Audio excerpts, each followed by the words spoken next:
최근 발생한 부산 소년원 난동 사건을 계기로 열악한 청소년 교화 시설에 문제점이 드러나고 있습니다.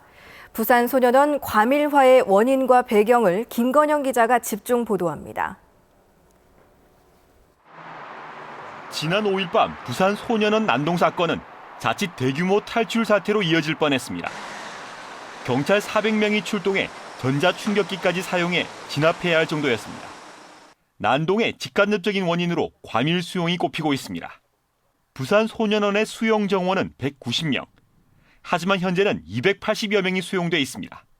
사정이 이렇다 보니 한 방에서 최대 16명이 함께 생활하는 실정입니다. 전국 소년원 평균 11명보다 월등히 많습니다. 이웃 일본이 서너 명에 불과한 것이나 대다수 선진국의 1인 1실 원칙은 정말 먼 나라 얘기입니다. 특히 재판받기 전 잠시 머무르는 위탁 소년들의 집단 생활은 오히려 비행 재범의 기회까지 제공하고 있습니다. 재판을 준비한 아이들끼리 같이 한 방에 머물게 하는 것 자체가 사후에 공범이 될 소지를 조장하는 겁니다. 이처럼 열악한 여건에 처하게 된 건 지난 2007년 창원 소년원의 폐쇄와 부산 소년분류심사원의 통폐합이 결정적이었습니다. 그런데 그 과정을 되짚어 봤더니 정말 한 치 앞도 내다보지 못하는 탁상 행정 그 자체였습니다.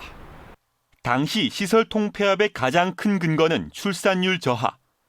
아이 수가 줄어드니 자연히 비행 청소년도 줄 거란 논리였습니다. 하지만 불과 1년 뒤인 2008년 소년법 개정으로 소년법 적용 나이가 12살에서 10살로 내려갔습니다.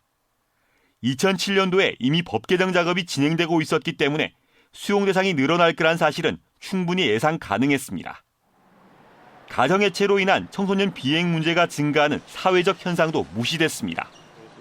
여기에다 부산 경남만의 또 다른 열악한 조건도 작용하고 있습니다. 부산의 한 종교단체가 운영하는 여성 청소년 보호시설입니다. 이곳엔 소년원 송치 처분보다 다소 가벼운 이른바 6호 보호 처분을 받은 청소년들이 생활하고 있습니다. 하지만 부산 경남엔 이곳과 같은 남성 청소년 보호시설은 전혀 없습니다. 이 때문에 6호 처분을 받을 수 있는 남성 청소년들까지 소년원에 수용되는 경우가 빈번하고 있습니다. 한 종교단체가 시설 건립을 추진하고 있지만 각종 민원 등으로 몇 년째 답보 상태입니다. 그동안에 검토해본 부지로만 한 수십 군데 돼요. 다 안 되더라고요. 다. 여러 가지 조건상에. 그래서 지역의 열악한 청소년 보호 인프라는 제2, 제3의 소년원 난동 사태를 예고하고 있습니다. KNN 김건영입니다.